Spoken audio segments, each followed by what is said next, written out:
Intelligence creates the illusion of control. Highly intelligent people believe that understanding a problem means controlling it, but insight without movement becomes a mental trap. The mind convinces itself that thinking is progress, while life quietly passes by. You are intelligent. You see patterns before others do. You connect ideas quickly. You analyze deeply. And you understand complexity in ways that most people never will. And because of that, something subtle happened inside you long ago. You began to believe that understanding a problem meant you were already halfway to solving it. You mistook clarity for control, insight for movement, awareness for power. At first, this feels like a gift. Your mind moves faster than life. You can explain your struggles in detail. You can trace your habits back to childhood, name your fears, diagnose your patterns, and articulate exactly why things are the way they are. And when you do this, the mind releases a quiet satisfaction, a sense of mastery. It whispers, "You see it now. You're in charge." But that whisper is a lie, a comforting one, because nothing has actually changed. This is how intelligence creates the illusion of control. The mind becomes so skilled at understanding reality that it replaces action with explanation. You feel productive without moving. You feel powerful without risking anything. And the danger is not obvious because on the surface, you look capable, aware, even wise. But underneath, life remains untouched. You tell yourself you are figuring things out. You tell yourself you just need a little more clarity, a little more time, a little more insight. You believe that once the mental picture is perfect, action will happen naturally. Yet days pass, then months, then years, and the same decisions remain undecided. The same dreams remain imagined. The same version of you remains intact. Intelligence excels at building mental models of the future. You can see 10 steps ahead. You can predict consequences, failures, reactions, and outcomes with frightening accuracy. And because you can see so much, you move less. Every action appears risky. Every path seems flawed. The mind weighs possibilities endlessly, not to choose, but to delay. What feels like careful thinking is often just fear wearing a tailored suit. Control in your mind means certainty, and certainty means eliminating risk before it appears. But life does not work that way. Life only reveals itself after movement, and the intelligent mind resists this truth because movement requires surrender. It requires stepping into the unknown without a guarantee of success. That feels like losing control. So instead, the mind tightens its grip. It analyzes harder. It plans longer. It refines theories. It rehearses conversations that never happen. It prepares for moments that never arrive. All the while, the body remains still, and slowly, invisibly, intelligence becomes a cage. There is a quiet arrogance hidden inside this pattern, not arrogance toward others, but toward life itself. The belief that once you understand something well enough, it should obey you. That reality should bend to insight. That growth should be clean, logical, and predictable. But growth is none of those things. Growth is chaotic. It is embarrassing. It is full of mistakes that no amount of intelligence can prevent. This is why intelligent people often feel frustrated with themselves. Not because they lack ability, but because their inner world is far ahead of their outer life. They know what to do, but they do not do it. And the more they know, the heavier the contradiction becomes. Awareness without movement starts to feel like betrayal. You watch yourself stay still, and you cannot unsee it. The mind then invents new justifications. I'm waiting for the right time. I'm optimizing my approach. I'm being strategic, but beneath these phrases is the same quiet truth. Acting would expose you. Acting would test you. Acting would prove that understanding alone was never enough. So the illusion remains intact. You stay mentally active and physically unchanged. You stay intellectually powerful and existentially stuck. And the longer this continues, the more painful it becomes, because deep down, you know that intelligence was never meant to replace courage. Here is the line that matters, the one the mind avoids hearing. Control is not gained by understanding. Life is gained by engaging with. After a while, something else begins to happen. Intelligence doesn't just create the illusion of control. It quietly turns against uncertainty. And uncertainty is where life actually moves. The intelligent mind becomes deeply uncomfortable with not knowing. Not because it cannot tolerate confusion, but because confusion threatens its identity. You are used to being the one who understands, the one who sees clearly, the one who has reasons. So when life presents a moment that demands action without clarity, The mind resists. It asks for more data, more certainty, more proof. It delays not because it is lazy, but because it is afraid of stepping into a space where intelligence no longer guarantees safety. And this fear does not announce itself loudly. It disguises itself as patience, wisdom, and caution. You tell yourself you are waiting for confidence, but confidence never arrives before action. You tell yourself you are waiting for motivation, but motivation is born from movement, not thought. The mind wants assurance before it moves, yet life only offers assurance after you've already moved. This mismatch traps intelligent people for years. There is a moment, again and again, where a decision must be made with incomplete information, a job to leave, a conversation to have, a risk to take. And in that moment, the intelligent mind begins to simulate every possible outcome. It runs future scenarios like a machine. If this happens, then that could follow. If I fail, this will be the consequence. If I succeed, it may still cost me something. And soon, the weight of imagined futures becomes heavier than the present moment itself. What the mind is really doing is protecting you from vulnerability, because action exposes you to judgment and from others, but more importantly, from yourself. As long as you remain in thought, you remain untested, untouched, your self-image stays intact. You are still someone with potential. You are still someone who could, and potential feels safer than reality. This is where intelligence becomes a shield. It defends you from embarrassment, from failure, from discovering your actual limits. And the longer you stay protected, the harder it becomes to step out. Not because you can't, but because the identity you've built around being capable, insightful, and intelligent has too much to lose. The mind begins to equate mistakes with humiliation, failure with identity collapse.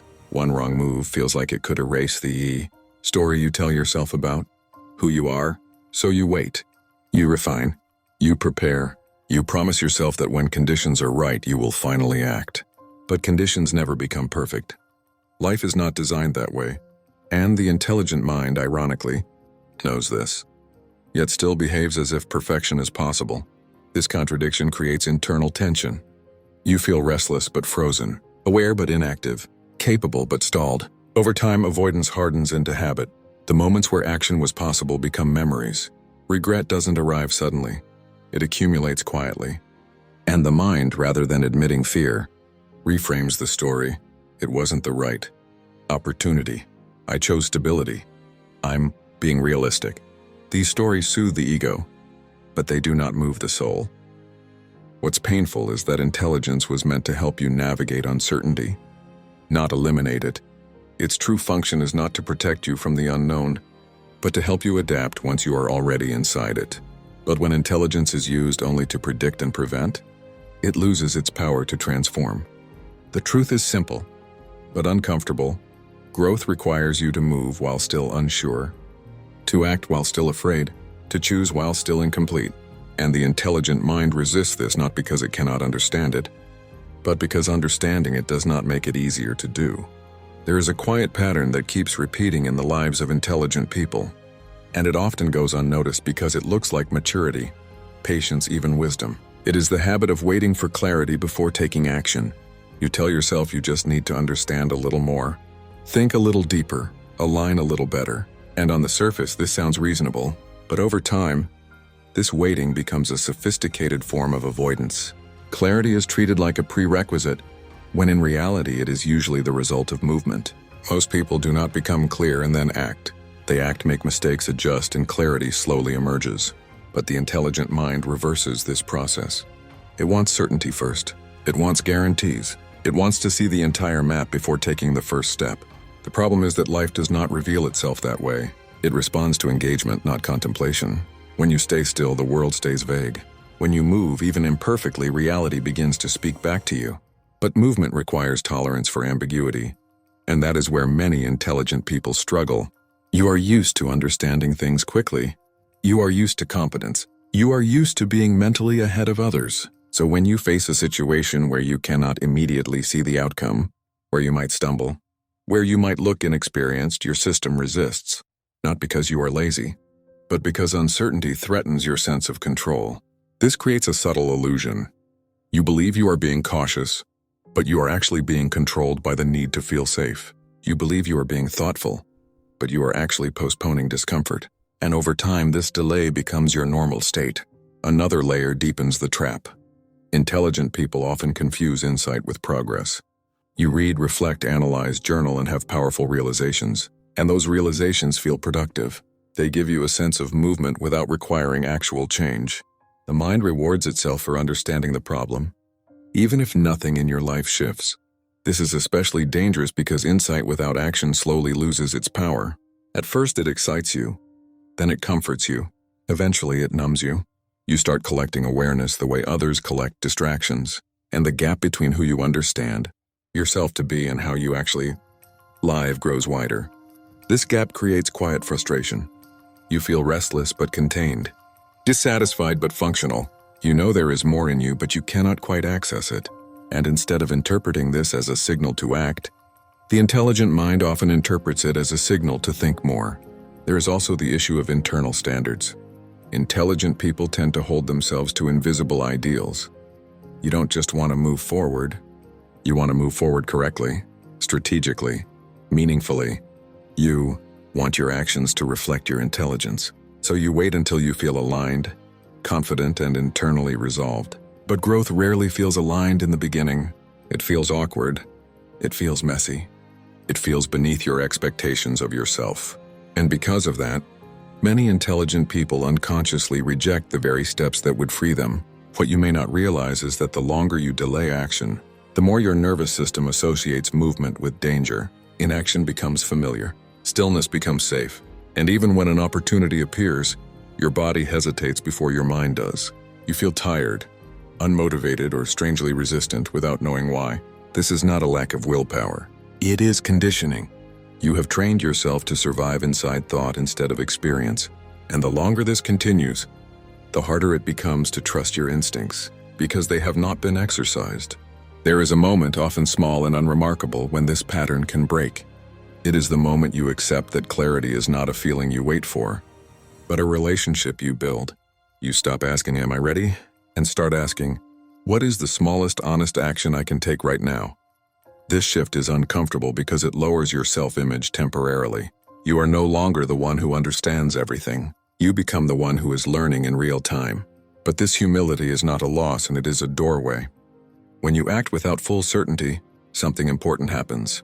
Your intelligence moves from abstraction into service. It becomes adaptive instead of defensive. You stop trying to outthink life and start cooperating with it. And slowly, momentum returns. Not dramatic, not cinematic, but real. You begin to feel grounded instead of stuck, engaged instead of restless, alive instead of endlessly prepared. Because the truth is, the life you are waiting to understand is waiting for you to participate. There is another reason. Intelligent people remain stuck for years, and it is more subtle than fear or overthinking. It is the way identity quietly hardens around intelligence itself. At some point, being the smart one stops being a trait and starts becoming a role. And once intelligence turns into identity, growth begins to feel dangerous. When intelligence is part of how you survive, you start protecting it. You avoid situations where you might fail publicly, struggle openly, or appear ordinary. Not because you are arrogant, but because your mind has learned that being capable is how you stay valued. So without realizing it, you begin to design a life where your intelligence is never truly tested. You choose paths where you can stay analytical rather than exposed. You prefer planning over experimenting, theory over practice, preparation over risk. And again, this looks responsible from the outside, but internally it creates stagnation. You are not growing into your next version. You are maintaining your current one. This is where many intelligent people misunderstand their discomfort. They think they are bored because they haven't found the right opportunity yet. In reality, they are bored because they have outgrown the version of themselves they are still trying to protect. The mind senses this mismatch, but instead of allowing transformation, it tightens control. You begin to feel like you are living below your potential, yet every attempt to move forward feels strangely exhausting. This is because growth would require letting go of an identity that once kept you safe, and the mind resists that loss even if the identity no longer fits. Another layer of this trap is the fear of being seen in transition. Intelligent people often want to present a coherent self to the world. They want their story to make sense. But real growth is chaotic. It involves contradiction, inconsistency, and periods where you don't know who you are becoming yet. And that can feel deeply unsettling when you are used to self-definition. So instead of entering that uncertainty, you remain in the familiar. You refine your opinions. You deepen your insights. You sharpen your critiques, but you do not cross thresholds. You stay on the edge of change, watching others move while you understand why they are moving. This is where intelligence becomes a cage rather than a tool. Not because intelligence is the problem, but because it is being used to avoid vulnerability instead of supporting transformation. There is also a quiet perfectionism at play.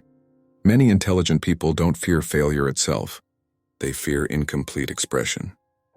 They don't want to start something unless they can do it justice. They don't want to commit unless they can commit fully. But life does not respond to perfect readiness. It responds to participation, so you wait, and waiting slowly erodes confidence. Because confidence is not built through thinking, it is built through survived experience. Each time you delay, your mind gathers more reasons, more explanations, more complexity, and complexity, while intellectually satisfying, often paralyzes action. At some point, the question is no longer why am I stuck, but what am I unwilling to release? And the answer is often not comfort or time or opportunity. It is the image of yourself you are still trying to live up to. Real movement begins when you allow yourself to be a beginner again. When you accept that intelligence does not exempt you from struggle. When you stop trying to be impressive and start trying to be honest. This honesty is quiet. It doesn't announce itself. It simply chooses action over explanation. It chooses reality over potential. It allows you to step into experiences that do not flatter you but shape you. When that happens, intelligence changes its role. It stops acting as a shield and becomes a guide. It helps you learn faster instead of stay still longer. It adapts instead of controls. And for the first time in a long while, you feel forward motion that is not forced. You realize that being intelligent was never meant to keep you safe. It was meant to help you grow. And the moment you stop protecting who you've been, you finally give yourself permission to become who you are. There comes a moment when the intelligent mind finally reaches its limit, not because it lacks ideas, but because it has exhausted avoidance. This is the final reason intelligent people stay stuck for years. They wait for certainty before they move, not realizing that certainty is created by movement, not before it. The intelligent mind is trained to seek clarity, coherence, and control. It wants to know the outcome before taking the step. It wants reassurance that the effort will be worth it, that the identity will survive, that the decision will not lead to regret. But life does not operate on intellectual permission. Life responds to engagement. So what happens is subtle but devastating. You keep preparing for a life you never enter. You keep analyzing choices that require experience, not thought. You stand at the edge of change, believing you are being careful, when in reality you are being postponed by your own brilliance. This creates a deep inner tension. Part of you knows you are capable of more. Another part insists you must wait until things feel clearer, safer, more aligned. And because the mind can always generate another question, another doubt, another scenario, the waiting never ends. Over time, this creates a quiet despair that intelligent people often don't talk about. Not dramatic sadness, but a low-grade sense of being disconnected from your own life. You function well, you appear stable, but inside something feels paused, like a chapter that never began. What makes this especially painful is that intelligence allows you to articulate the problem without solving it. You can name your fears. You can explain your patterns. You can even predict the consequences of staying stuck. But insight alone does not dissolve inertia. Only action does. At this stage, many people mistake motivation for the missing ingredient. They think they need more inspiration, more discipline, more confidence. But the truth is simpler and harder. They need to tolerate uncertainty without intellectualizing it away. Growth does not announce itself with clarity. It begins as confusion. It feels awkward. It disrupts your internal narrative. And this is exactly why the intelligent mind resists it. Because uncertainty threatens the sense of mastery you have built your self-worth around. But here is the paradox. The version of you that can handle the next level of life does not exist yet. That version is created through the very experiences you are avoiding. You cannot think your way into becoming them. You must live your way there. So the final shift is not strategic, it is existential. It is the moment you stop asking, is this the right move? And start asking, what kind of person am I becoming by not moving at all? Because stagnation is also a decision, even if it feels passive. When you stop waiting for certainty, something remarkable happens. You don't become reckless, you become responsive.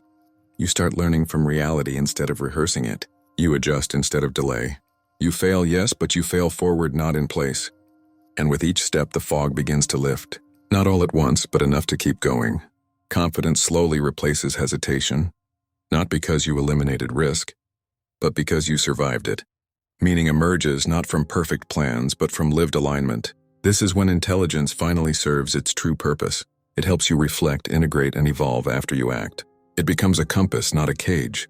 The tragedy was never that intelligent people lacked ability.